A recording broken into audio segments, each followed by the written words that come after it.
समय चक्रको साथमा नेपाल टेलिकमको 4G नै पर्फेक्ट छ। नेपाल टेलिकम, राष्ट्रको सञ्चार। औरा सेफ सर्जिकल मास्क। AITM को perfection, admissions open, AITM Kumaltar।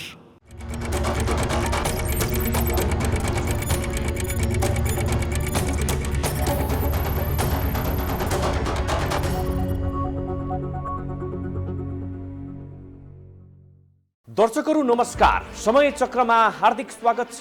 म रोहन श्रेष्ठ। देशमा सबैभन्दा आतंक त अस्पतालले सृजना गर्न थालेका छन्। अस्पताल गएपछि बिरामी शरीर ठीक होला भन्ने मानिसहरूलाई पर्छ, तर अस्पतालमा कस्ता कस्ता खतरनाक खेल हुन्छन् अब त अनुमान गर्न पनि गाह्रो हुन थालेको छ। समाजवादतिरको यात्रामा लम्किएको देशको संविधानमा स्वास्थ्य र शिक्षा मौलिक हक भनेर लेखिएको छ। यस्तो देशमा नागरिकको बिल्ली बाट अस्पतालले नै बनाइदिन्छन्।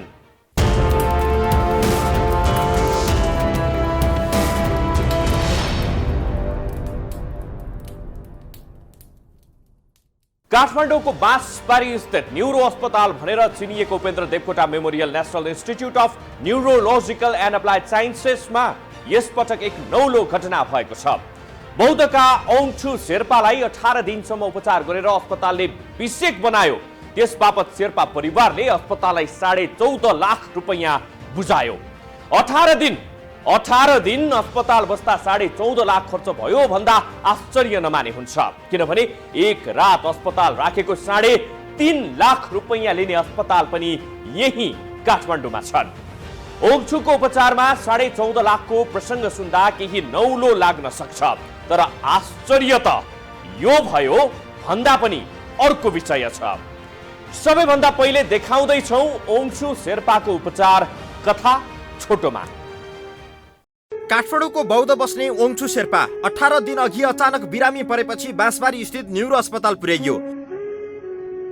उपचार सुरु गर्नु अघि अस्पतालले 17 लाख रुपैयाँ डिपोजिट गर्न लगायो। 66 वर्षीय शेर्पाको ज्यान जोगाउन परिवारका सदस्यले सबैसँग बिलौना गरेर सुरुमा 10 लाख र पटक पटक गरी अरु 7 लाख रुपैयाँ गरी 17 लाख रुपैयाँ न्यूरो अस्पतालको काउन्टरमा जम्मा गरिदियो। न्यूरोका डाक्टरहरूले ओङछुका परिवारलाई बुझ्ने सरल भाषामा भनिदिए टाउको नसामा समस्या छ, अपरेसन गर्नुपर्छ। अब त्यो प्रेसरको बिरामी थियो पहिलेदेखि, अनि त्यो प्रेसरले गर्दा चाहिँ घरमा अब नौलो टाउको दुखेर बेडमा रेस्ट गर्दै अनि बिरामीका आफन्तले पैसा जम्मा गरिदिएपछि ओङछुको उपचार सुरु भयो। बिरामीका परिवार ओङछु निको हुने आशमा बसिरहे। उपचार हुँदै जाँदा 15 दिन बित्यो। उपचार सफल भएको खबर पाएपछि बिरामीका आफन्त खुसी पनि भए। बिरामीका आफन्त अङ्काजी शेर्पाका अनुसार डिस्चार्जको तयारी गर्दा गर्दै एक अपरिचित मानिसलाई सँगै राखेर अस्पतालले थप 13 लाख रुपैयाँ माग्न थाल्यो। 18 दिनसम्म उपचार गर्दा कहीँ कतै नभनिएको 13 लाख रुपैयाँ माग्न थालेपछि बिरामीका आफन्त नमज्जासँग झस्किए। सन्डेको दिन चाहिँ यहाँ त्यो बिल काउन्ट गर्न बोलाउनु, बिल हिसाब गर्न आउनु भनेर त्यति बेला चाहिँ हाम्रो यो हस्पिटलको यति भयो, बाँकी फाल्टो उहाँले ल्याउनु भएको सामान इन्डियाबाट त्यो 13 लाख रुपैयाँ उहाँलाई दिनु भनेर चाहिँ डाक्टरबाट भन्नुभयो। अस्पतालका अनुसार ओङछुलाई टाउको नसा फुल्ने सम्बन्धी समस्या थियो।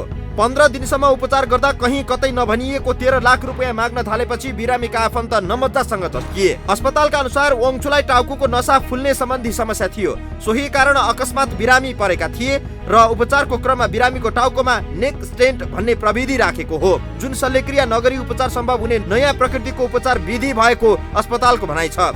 त्यो नेक स्टेन्ट नेपाली बजारमा पाइँदैन, भारतदेखि ल्याउनु पर्छ र एजेन्टलाई नेक स्टेन्ट ल्याइदिन आग्रह गरे बमोजिम पशुपति बायोमेड नामक आयातकर्ताले सामग्री अस्पतालसम्म ल्याइदिएको अस्पतालको भनाइ छ। भारतीय औषधि निर्यातकर्ता भास्कुलर टेक्नोलोजी प्रणालीको बिलमा सो प्रविधिको भारतीय मूल्य 8,15,000 लेखिएको छ, अर्थात् त्यसको नेपाली मूल्य 13,04,000 रुपैयाँ पर्ने रहेछ।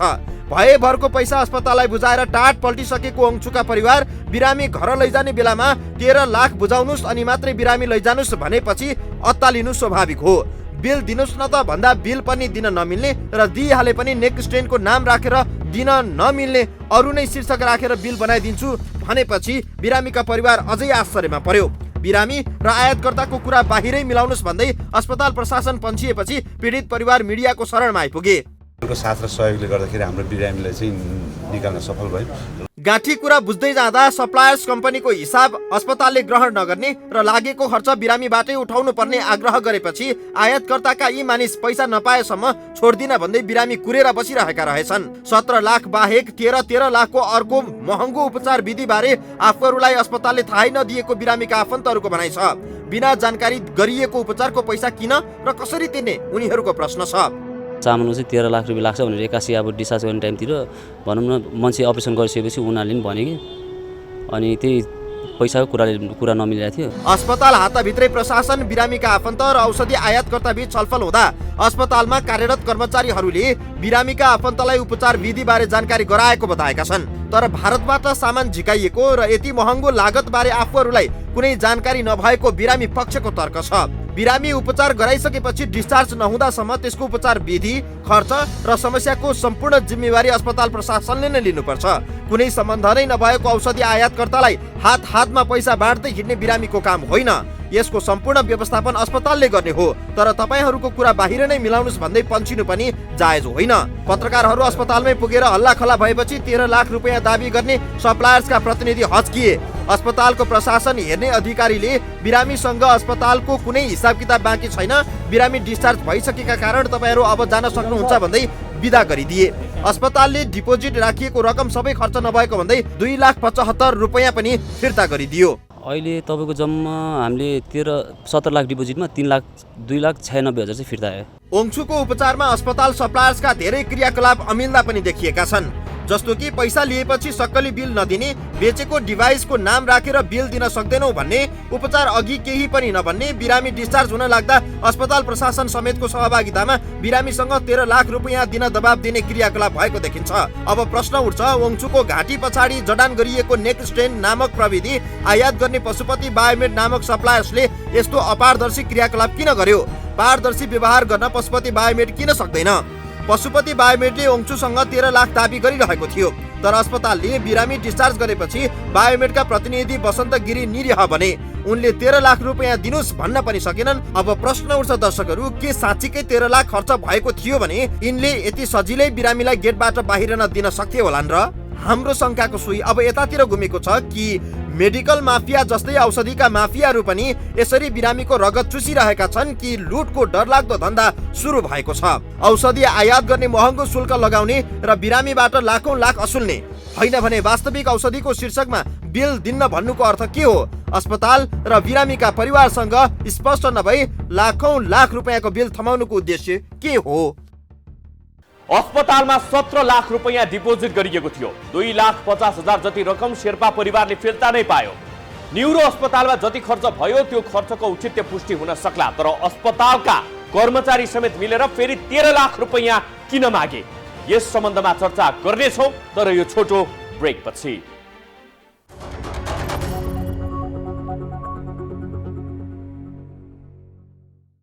यो काठमाडौँ चिसो छ। हरेक क्षेत्रमा काठमाडौँ भन्दा चिसा र डर लाग्दा मान्छे पनि छन्। पाइलामा तपाईँ ठगिन सक्नुहुन्छ। होस आफैले गर्ने हो। तपाईँ ठगिनु भयो भने तपाईँका लागि बोलिदिने अपवाद बाहेक कोही पनि हुनेवाला छैन।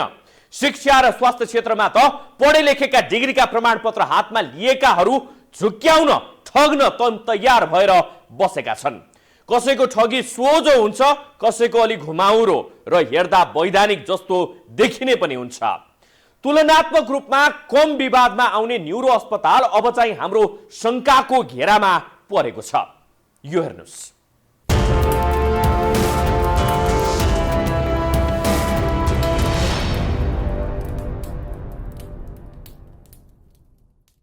ओङछु शेर्पा बिरामी भए, उपचारपछि निको भए। 15 लाख जति खर्च भयो। तर ओङछु निको भएका कारण सम्भवतः परिवार केही खुसी नै होला। त्यसै पनि नेपालमा बिरामी भएपछि उपचार खर्चिलो छ, त्यसमाथि निजी अस्पतालमा भन्नै परेन। ओङछुको समस्या त न्युरो सम्बन्धी भएका कारण खर्च बढ्नु स्वाभाविक भएन। तर यो प्रकरणमा सबैभन्दा खतरनाक पाटो उजागर भएको छ। त्यो पाटो हो अस्पताल वरिपरि घुमिरहने खतरनाक ठगहरूको समूह।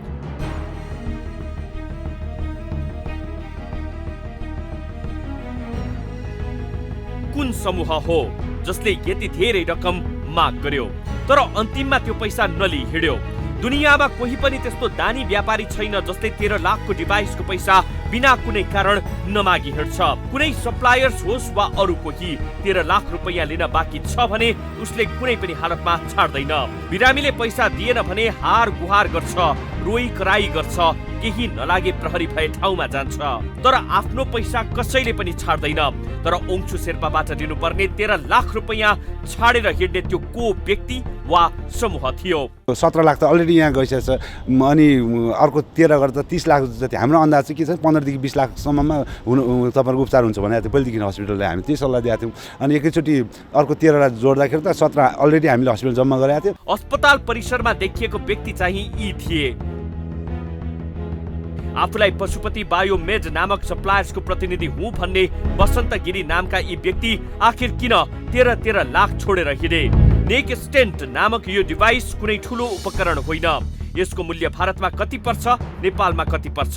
यस्तो डिभाइसले नेपालमा अनुमति पाएको छ छैन जस्ता केही प्रश्नहरूको जवाफ खोजी हुँदैछ।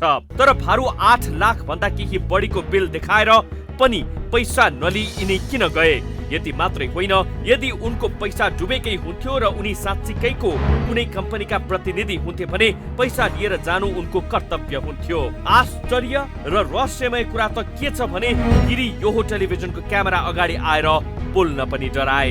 डरको सामान्य सिद्धान्तले पनि भन्छ नबिराउनु नडराउनु। यी बसन्त गिरी पशुपति बायोमेडका प्रतिनिधि हुन् र पशुपति बायोमेड राजकुमार छेत्रीको हो भन्ने सूचनाका आधारमा हामीले राजकुमार छेत्रीलाई पनि सम्पर्क गर्यौं। छेत्रीले बसन्त गिरी भाइ जस्तै भएको र पशुपति बायोमेड आफ्नो फर्म नरहेको बताए। उनले नेक स्टेन्ट ल्याउने बेच्ने कामसँग आफ्नो कुनै संलग्नता नरहेको उल्लेख गरे।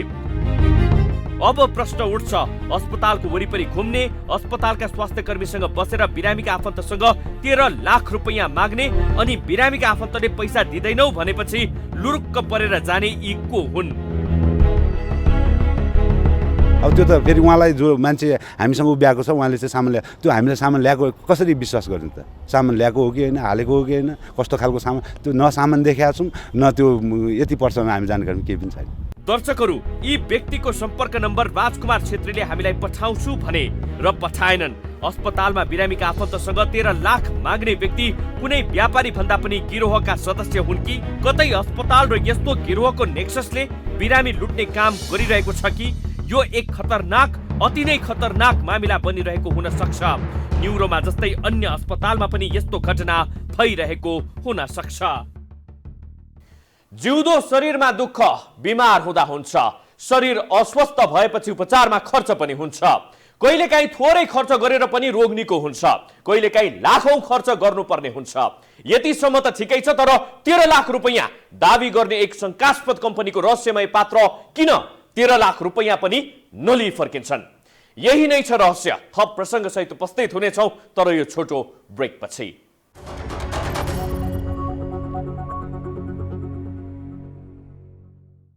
13 लाख रुपैयाँ लिन आएको पात्रलाई अस्पतालका कर्मचारीहरूले एक इसारा के गरेका थिए ऊ भाग्यो।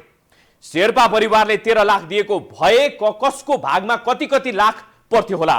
आखिर स्टेन्टको मूल्य 13 लाख नै लाग्छ त? यो हेर्नुहोस्।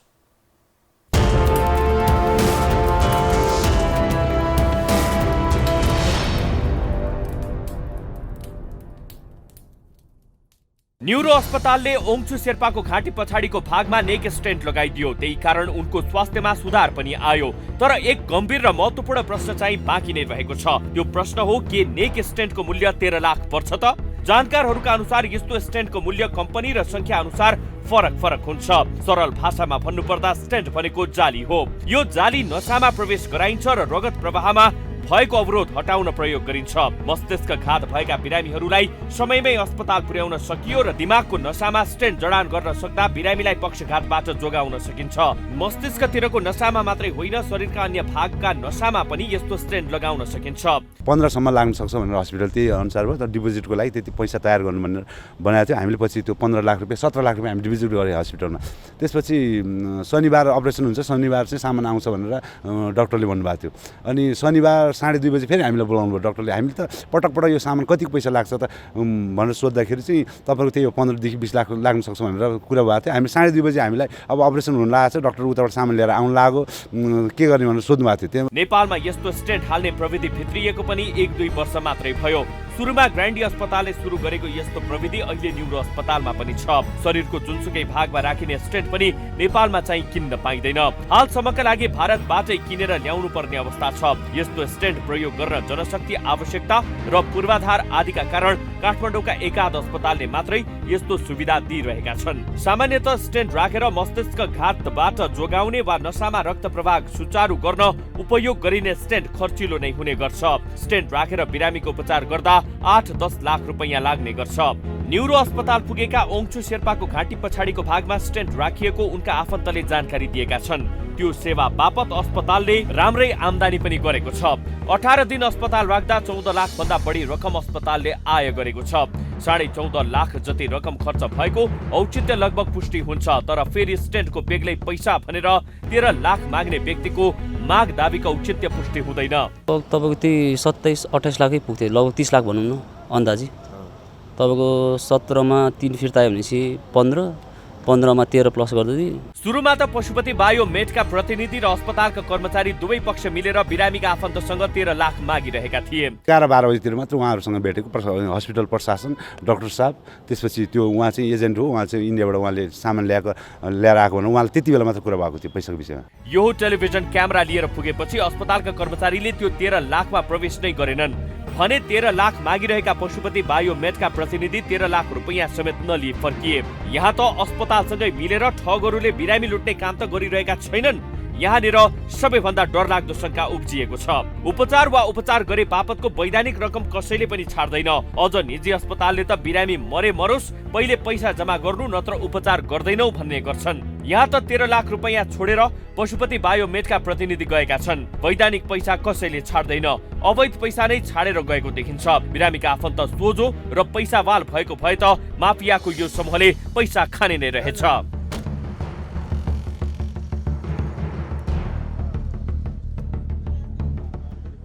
नेपालमा नयाँ प्रविधिबाट उपचार हुन थालेको खबर सुखद नै हो। तर नयाँ प्रविधिका नाममा बिरामी लुट्ने धन्दा चलिरहेको जस्तो देखिन्छ। नेपालमा त्यस्ता धेरै निजी अस्पतालहरू छन् जहाँ 1-2 लाख रुपैयाँ तिर्न नसक्दा बिरामीलाई बन्धक बनाउने गरिन्छ। स्वास्थ्य सेवालाई मौलिक हकमा राखिएको देशमा उपचार खर्च तिर्न नसक्दा नागरिक बन्धक हुनुपर्छ। यस्तो देशमा 13 लाख सजिलै छुट दिएको पत्याउन सकिन्न। यसबारे गहन खोज जारी रहनेछ। दर्शकवृन्द, समय चक्रका साथै यस टेलिभिजनका सम्पूर्ण समाचार बुलेटिन कार्यक्रम यो हो टेलिभिजन.com, यो हो खबर.com, युट्युब र फेसबुकमा पनि पढ्न र हेर्न सक्नुहुनेछ। मोबाइलमा यो हो टिभी एप डाउनलोड गरी हामीलाई प्रत्यक्ष हेर्न सक्नुहुनेछ। समय चक्रको आजको प्रस्तुति सकियो। अहिलेलाई बिदा दिनुहोस्। नमस्कार।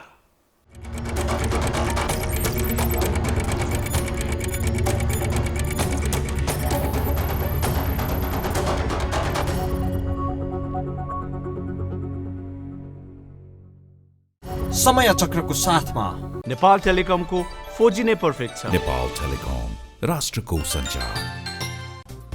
औरा सेफ सर्जिकल मास्क। AITM को perfection. Admissions open. AITM Kumaltar.